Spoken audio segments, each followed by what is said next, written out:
vou interromper um pouco, presidente, porque o presidente da República adentra o nosso plenário. Bem-vindo, presidente Jair Bolsonaro. Bem-vindos a essa sessão. Eu convido o presidente da República a sentar aqui à nossa direita. Consulto ao senhor presidente da República se gostaria de fazer uso da palavra. Cheguei aqui pelo voto, os senhores chegaram por indicação de um presidente da República. E eu peço a Deus que me ilumine, quando a oportunidade se fizer presente, de indicar alguém que possa realmente cooperar com esta casa, com as suas responsabilidades. Porque aqui está em jogo a felicidade de um povo e o destino de uma nação. Pessoal, seja muito bem-vindo a mais um vídeo do nosso canal. Você viu aí o primeiro vídeo, como que era respeitado, né, o sistema, como que o nosso mito também era respeitado. Você viu aí que o da toga aí até, você vê pelo semblante dele que ele já ficou assim até meio desconcertado, né? Então, olha, os assuntos de hoje é o seguinte.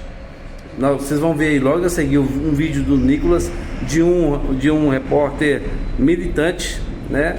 Olha, é cada corte Tramontina que você não tem noção. O Nicolas é muito bom. Quem acha que ele será o nosso futuro presidente, deixe o seu comentário aí, porque eu acho que esse cara vai chegar à presidência. E olha, e mais pra frente também tem um vídeo de um secretário de Estado americano falando sobre o Alexandre de Moraes. Tem também um vídeo de um total, se você vê no semblante dos ministros, o semblante de desespero, principalmente do presidente, do Barroso, tá? Você vê assim um clima de velório total, né, no discurso dele lá dentro da casa, tá? Em reuniões, né? E também temos o vídeo falando que o Alexandre falando que não vai retroceder. E também o que acontece? Nós temos o vídeo do Trump falando sobre as tarifas, que essa tarifa pode chegar até 500%. Gente, é um absurdo. Dê uma olhada nos vídeos, estão muito interessantes, muito assunto. Você vai ver esse vídeo da reunião lá no STF, todo mundo com cara de velório. O discurso até mudou, entendeu? E eles estão querendo aí, sei não, todo mundo pular fora do barco. Vejo que os outros ministros estão falando, só o Gilmar Mendes, né? Você sabe, né? Missão dada, missão cumprida, que está mais ou menos, mas os outros, dê uma olhada nos vídeos aí e deixa o joinha pra gente se você gostar. Valeu? Só alguns apontamentos. O senhor falou da anistia geral e restrita. Os torturadores da ditadura também foram beneficiados além da esquerda. Segundo ponto, a decisão do ministro Alexandre de Moraes foi referendada pela primeira turma, então não foi apenas ele que tomou a decisão. Ou seja, você concorda comigo então, Uribe, que... Eu não concordo, eu sou jornalista, estou fazendo uma pergunta. Apenas uma questão, deputado. Não, doutor Uribe, mas... O protesto de vocês foi extremamente maior do que se esperava. O protesto dos senhores foi maior do que se esperava, realmente. Se viu que há uma mobilização popular, principalmente em defesa de Jair Bolsonaro e contra o presidente Lula. Isso é inegável. Teve o triplo da última manifestação da anistia. Só que a gente vê a direita só defendendo a anistia. Agora a direita ameaça, por exemplo, obstruir as sessões do Congresso Nacional. Não é um tema muito focado nos parlamentares, que não interessa a boa parte da população que passa fome, que tem outros problemas, e quer ver projetos sendo aprovados. O IOF é um exemplo, o trabalho de vocês fez com que a maior parte da população que era contra o IOF ficasse feliz com a mobilização que vocês fizeram. Não é falar pra parede, falar sozinho, ficar só no tema da anistia e não propor uma pauta ampla que interesse o país, seja a população de direita ou a população de esquerda? Primeiro você diz que é jornalista e fala que não acha nada e faz uma pergunta sobre seus achismos. É estranho, mas respondendo então sua pergunta, eu tô entrevistando. A grande questão, então deixa eu responder. com base na sua pergunta feita de achismos, né? O que eu estou querendo dizer, Uribe, é o seguinte.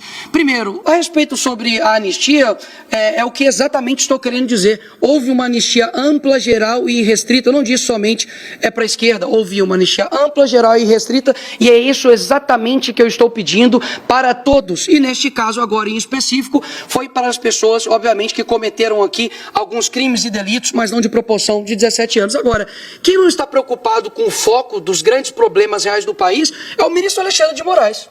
Porque, no fim das contas, nós estamos fazendo um trabalho aqui, tentando fazer um trabalho para olhar para as causas profundas do nosso país, como, por exemplo, saneamento básico, onde tem 100 milhões de pessoas que não têm água potável e nem saneamento básico no nosso país. A gente tem que tratar sobre o problema de segurança aqui no nosso país. Nós temos que tratar a respeito de problemas sobre educação no nosso país. Agora, quem está no poder executivo?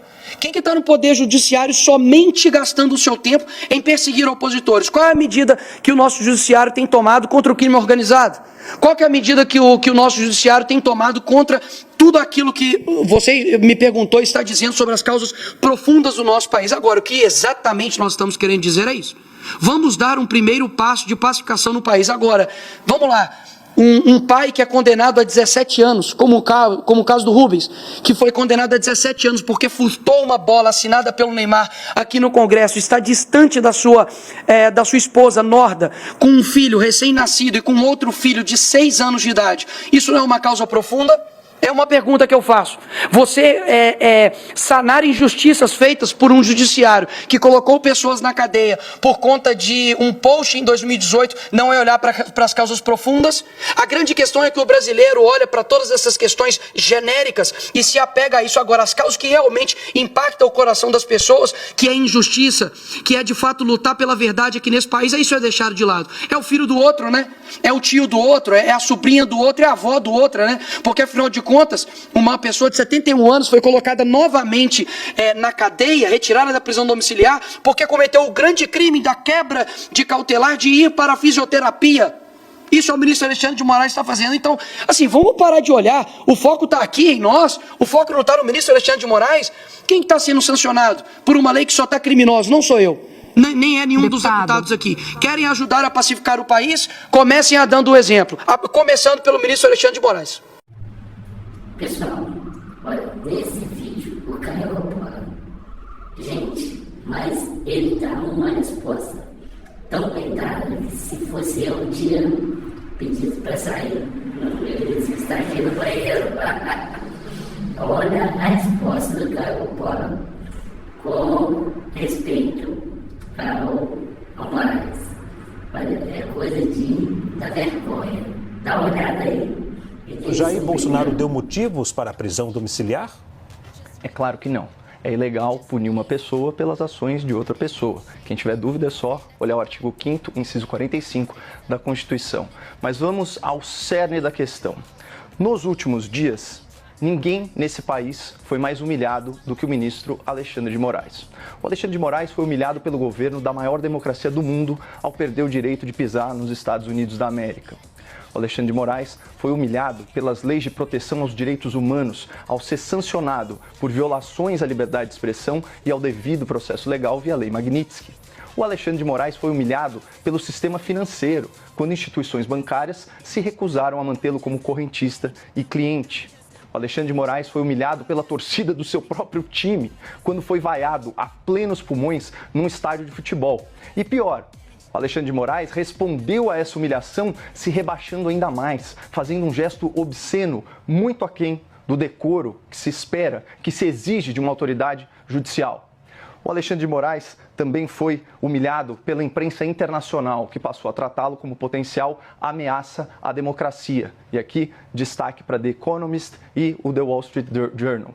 O Alexandre de Moraes foi humilhado, quem diria, também pela imprensa nacional, quando os 3 principais jornais do país, o Globo, o Estado, a Folha, foram unânimes em criticar a prática de censura prévia nas suas decisões cautelares.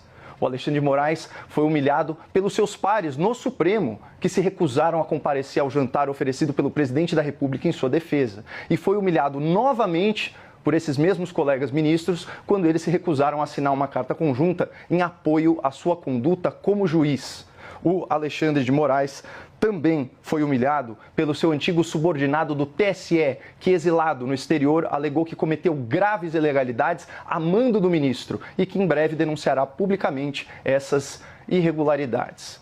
O Alexandre de Moraes foi humilhado pelo depoimento do delator, dos réus e das testemunhas do 8 de janeiro, que contradizem a narrativa do golpe imaginário, do qual Alexandre de Moraes é vítima e juiz ao mesmo tempo. O Alexandre de Moraes foi humilhado, especialmente humilhado, pela ausência de provas incriminatórias contra o réu Felipe Martins, que foi torturado na prisão e cuja irrefutável inocência escancara a perseguição política instalada no país. O Alexandre de Moraes também foi humilhado no Congresso Nacional, que já contabiliza 30 pedidos de impeachment à espera de julgamento contra Sua Excelência e 33 senadores publicamente favoráveis ao impedimento do ministro. O Alexandre de Moraes foi humilhado pelo povo nas ruas, que se reuniu aos centenas de milhares em dezenas de cidades para pedir o seu afastamento do poder pela via democrática. O Alexandre de Moraes foi humilhado pelas suas próprias palavras no passado, em vídeos resgatados de antigas entrevistas em que ele condenava a censura prévia e a corrupção dos governos petistas. E como se não bastasse tudo isso, Alexandre de Moraes foi humilhado pela própria língua portuguesa, ao cometer erros grosseiros de acentuação, de gramática nas suas sentenças. É preciso reconhecer que esses sucessivos episódios de humilhação pública seriam mais do que suficientes para fazer um indivíduo colapsar sob o peso da sua própria vergonha. Mas, por algum motivo, o ministro Alexandre de Moraes resiste. Talvez o seu mecanismo psicológico de defesa seja canalizar essa humilhação contra os réus do 8 de janeiro, submetendo-os à grosseria, à indignidade e ao autoritarismo. Isso explicaria por que uma mãe de família trabalhadora ficou 2 anos afastada da sua família e está sentenciada a 14 anos de prisão por rabiscar uma estátua de batom. Isso explicaria por que um parlamentar está preso há 5 anos por crime de opinião, correndo sérios riscos de saúde, enquanto lhe é negado o tratamento médico adequado e necessário. Isso explicaria também por que um réu faleceu no cárcere e outro foi torturado. Isso explicaria muita coisa, inclusive a tornozeleira eletrônica e agora a prisão domiciliar imposta a Jair Bolsonaro. Mas o Alexandre de Moraes se esquece de uma coisa: a sua humilhação é somente sua. A sua humilhação pública não pode ser passada adiante. Ela não diminui quando ele abusa da sua autoridade para humilhar outras pessoas. A humilhação de Alexandre de Moraes é intransferível, assim como seus dólares.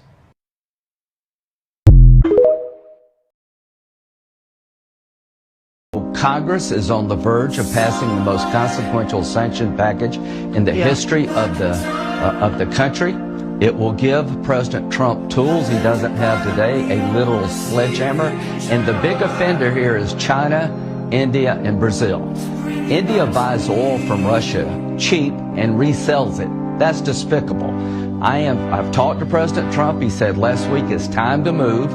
He's tried to entice Putin to the table, but my goal is to end this war, and the only way you're going to end this war is to get people who prop up Putin, make them choose between the American economy and helping Putin, and you can only have one negotiator, and that's going to be President Trump with maximum flexibility to end this war. China, India, and Brazil, you're about to get hurt big time if you keep helping Putin. Já vemos os primeiros sinais reais de racha no Supremo Tribunal Federal. Na frente das câmeras, ninguém salta a mão de ninguém, mas por trás... Eu devo ir. Olá, amigos do canal Vista Pátria, eu sou a Débora. Hoje teve o retorno das sessões do Supremo Tribunal Federal e, conforme já estava programado, Moraes fez um discurso de autodefesa. Afirmou que se manterão inflexíveis e toda aquela conversa de golpe que nós já conhecemos. Isso já era esperado por todos, e eu ficaria preocupada se tivesse sido diferente. Mas como ninguém espera um recuo do Moraes, o que tem que ser analisado são os demais. E é isso que faremos aqui. O que mais se expôs em defesa de Alexandre de Moraes foi o ministro Gilmar Mendes. No vídeo de ontem, nós já tínhamos visto as ideias malucas que ele anda tendo, como querer obrigar os bancos a manterem a conta dos sancionados. O CEO do Bradesco já deixou claro que não vai embarcar nessa e vai cumprir a Magnitsky contra Moraes. Ele afirmou que lei se cumpre. Os cartões de crédito do Alexandre já estão bloqueados. Isso que você está dizendo isso? Eles já começaram a bloquear os cartões do ministro? Porque a ordem já está valendo, né? A ordem já está valendo e já estão bloqueando os cartões de crédito internacional por precaução, para evitar que, de repente, tenha alguma operação com cartão internacional e eles sejam sancionados. Então já está bloqueando os cartões de crédito, né?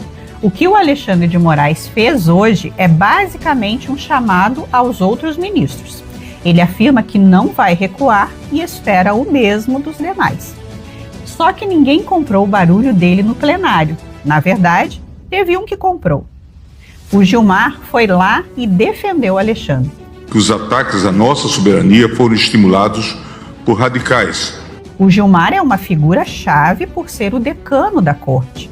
Então, essas demonstrações públicas de apoio são um ponto negativo, mas também era esperado numa primeira hora.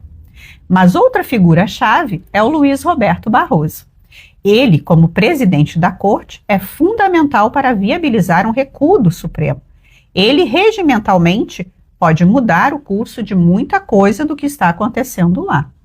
Quando vamos analisar o discurso do Barroso, mais uma vez vemos um discurso de justificação e não mero apoio. Conclusão. Nós somos um dos poucos casos no mundo em que um tribunal, ao lado da sociedade civil, da imprensa e de parte da classe política, da maior parte da classe política, conseguiu evitar uma grave erosão democrática, sem nenhum abalo às instituições. Em meio a muita incompreensão, contribuímos decisivamente para preservar a democracia. O Barroso parece estar muito mais preocupado em defender a ideia de que não agiram sozinhos do que em defender Alexandre de Moraes. Barroso continua se mostrando como o elo mais fraco dos que têm poder de mudar o rumo das coisas. Um outro que tem algum poder é o PGR, que se limitou a fazer um comentário de menos de um minuto e não quis discursar em defesa do que estão fazendo. Curioso, não? E vejam como era o Barroso conduzindo a sessão antes das sanções. Vejam só, todo sorridente, radiante. Agora vejam o Barroso encerrando a sessão de hoje. Jorge Messias, eu devo muito brevemente prestar contas dos dados do semestre passado e, devido ao horário, eu vou pedir desculpas aos ilustres advogados que estão aqui presentes. Eu não sei vocês, mas eu pensei que ele ia chorar em algum momento.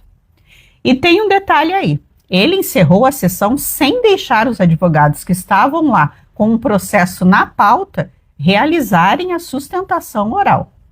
Em outras palavras, ele encerrou a sessão sem julgar nada. A sessão só serviu para o Alexandre de Moraes falar. Um outro detalhe que observei foi o André Mendonça e o Cássio Nunes se ausentando do plenário antes do final. Mas ontem eu falei que o que vai valer mesmo para analisarmos isso não são os discursos, mas as decisões. Dito isto, hoje o ministro Alexandre de Moraes ordenou a liberação das redes sociais do jornalista e economista Rodrigo Constantino. Depois de 3 anos, Constantino terá seus perfis oficiais liberados.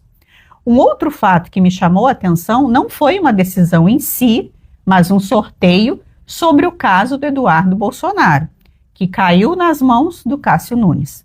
Parece que a roleta que faz o sorteio lá foi calibrada e ajustaram aquela tendência de tudo cair para o Alexandre de Moraes. Mas além das decisões e escolhas, nós temos os bastidores. E o bastidor que mais está chamando a atenção foi o racha na carta de apoio ao Alexandre de Moraes.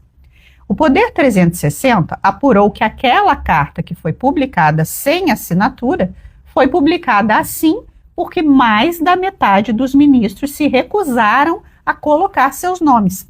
Repito, mais da metade. Estamos falando de mais de 6 ministros que não tiveram o nome revelado. Mas se não sabemos ao certo os nomes dos que se recusaram, nós temos o não comparecimento ao jantar do Lula.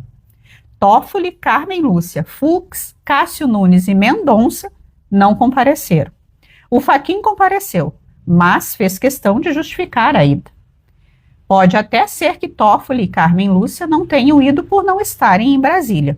Pode ser. Mas se juntarmos isso com o fato da não assinatura da carta, podemos acreditar que o racha é visível. Durante o jantar, Moraes disse que não vai recorrer da Magnitsky porque não confia nos Estados Unidos. Na verdade, ele não vai recorrer porque não tem recurso. Falaram em recorrer a tribunais internacionais, o que também não vai adiantar nada. Os ministros estão sentindo na pele o que eles fazem com as pessoas comuns que são julgadas no STF sem chance de recurso. Os últimos acontecimentos demonstram recuo, porém... O Supremo caminha para onde nesse momento? Não sei. Basta considerar que houve uma emenda regimental deslocando a competência do plenário para as turmas em processo crime. Estive 31 anos na bancada do Supremo e nunca julgamos em turma processo crime. Alguma coisa está errada. Do seu ponto de vista, ministro, o que é que está certo ou o que é que excede no que foi apontado ali? O que começa errado não pode acabar bem. E começou errado considerada a competência do Supremo. A competência do Supremo está na Constituição Federal e o preceito é exaustivo. O Supremo não é competente para julgar cidadão comum, para julgar originariamente ex-presidente da República, ex-deputado federal ou ex-senador. Basta que indaguemos. O atual presidente, quando respondeu criminalmente, ele o fez aonde? Na 13ª Vara Criminal de Curitiba. A legislação não mudou. Por que o ex-presidente Bolsonaro está a responder no Supremo? Isso é inexplicável. E a história em si é impiedosa. Vai cobrar essa postura do Supremo, inclusive quanto àqueles que participaram das arruaças de 8 de janeiro, que são cidadãos comuns.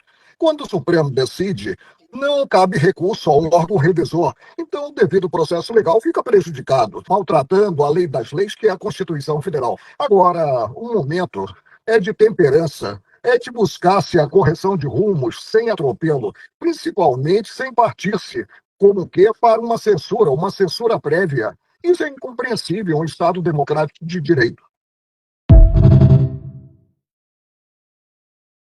Moraes is an activist judge that abused his authority by engaging in a targeted and politically motivated effort designed to silence political critics through the issuance of secret orders compelling online platforms, including U.S. social media companies, banning the accounts of individuals for posting protected speech. Moraes further abused his position to authorize unjust pretrial detentions and undermine freedom of expression. The actions taken by Moraes impact U.S. persons and companies, and the United States does not tolerate malign foreign actors who abuse their positions of authority to undermine freedom of expression of American citizens. So do other Brazilian individuals might face the same sanction, or if there is any indication of new travel bans or visa restrictions for Brazilian citizens in general, now or in the near future, even next year when there is a World Cup? Well, I'm not going to preview what we may have in terms of further sanctions announcements or other actions there. What I can say is just point to this action and again stress how seriously we take this. Mm-hmm. And the last question, if possible, how is the diplomatic engagement among those two countries? Secretary Rubio had a meeting here on this matter. If the State Department has a position on this meeting. Well, I have no readout to provide on the meeting for you.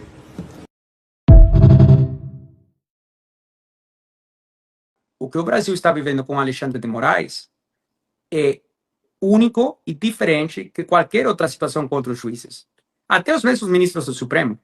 Vocês conhecem de algum caso de outro ministro do Supremo encaminhando ordens de sigilo de censura, ordens sigilosas de censura aos Estados Unidos por e-mail? Eu não conheço nenhum outro caso. Tem 11 ministros. Os outros 10, jamais ouvi falar de algo assim acontecer. E então, o que isso está levando também é atrapalhando a imagem não só do Brasil como país, não só do judiciário brasileiro, que tem anos de excelência, né? E assim, todo judiciário vai ter coisa errada, sempre vai ter coisa para reclamar. Isso faz parte do nosso debate do dia a dia. Ah, esse ministro é ruim, porque isso, porque aquilo, fez isso errado, aquilo errado. Agora, Alexandre de Moraes está numa liga única, né? Ele é uma pessoa especial sozinho. Até os ministros do Supremo que concordam com ele, eles mesmos não têm se engajado sistematicamente e deliberadamente todos os dias na mesma conduta que o Alexandre de Moraes, né?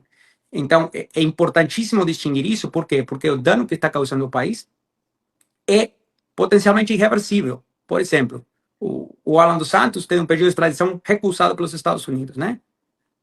Ok. Quantas vezes os Estados Unidos recusam pedido de extradição do Brasil? Muito raro. Porque as instituições brasileiras têm um renome internacional, tendem a ser, né? Estamos falando de um funcionamento normal, razoáveis. Isso não acontecia. Temos Itália recusando pedidos de extradição do Alexandre de Moraes, temos Espanha recusando pedidos de extradição do Alexandre de Moraes, temos a Interpol recusando notificação vermelha porque vem do Alexandre de Moraes, porque a comunidade internacional está começando a se educar sobre os abusos massivos, e sim, violando os direitos humanos, desse ministro. E esses abusos e as ações contínuas e sistemáticas desse ministro estão ensujando o bom nome do judiciário brasileiro e de todos os outros juízes que estão fazendo o trabalho deles dia a dia faz 10 anos, 20 anos, que já é difícil. Imagina esses outros juízes começando a ter pedidos de extradição deles recusados, mandados recusados, por causa do dano à imagem do país e do judiciário que está causando Alexandre de Moraes. Então, é muito sério. E se você é um governante responsável que pensa meio a longo prazo pelo bem do seu próprio país, vale a pena entender o dano que é muito difícil de revertir. E a troca de quê? Da trama golpista? Da palhaçada de fake news? Sabe? Tá jogando no lixo décadas e décadas de esforços de funcionários públicos fazendo as coisas bem para proteger uma pessoa que, francamente, como falamos, né, sobre o processo nos Estados Unidos, na Flórida, é indefensível, não tem defesa para o que ele está fazendo.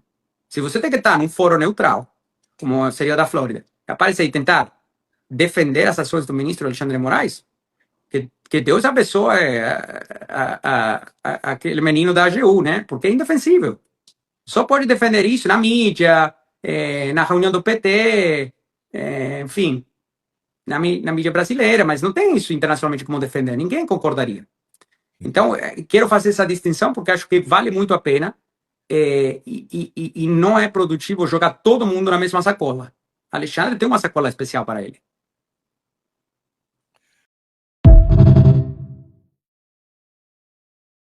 No caso de Bolsonaro, o ministro do Supremo jogou para o alto o que se chama em linguagem de direito prudência.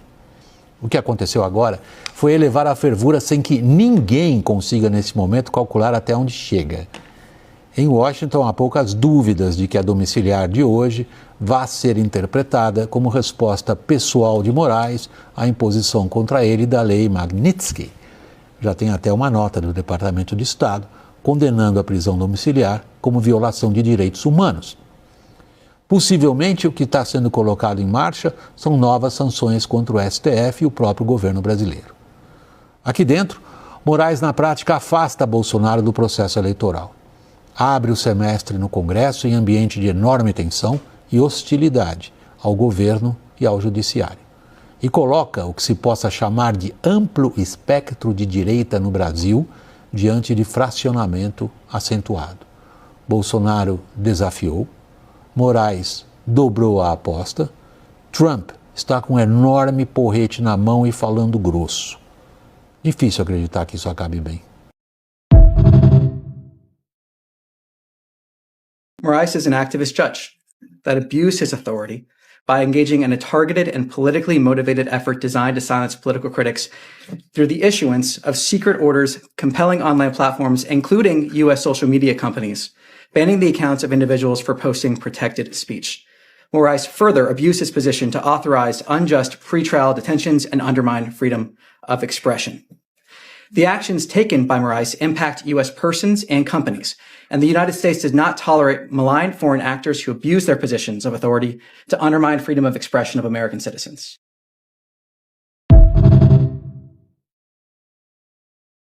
Gente, paciência tem limite. Ninguém está acima da lei, nem mesmo um ministro do STF. Vou assinar agora o impeachment do ministro Alexandre de Moraes.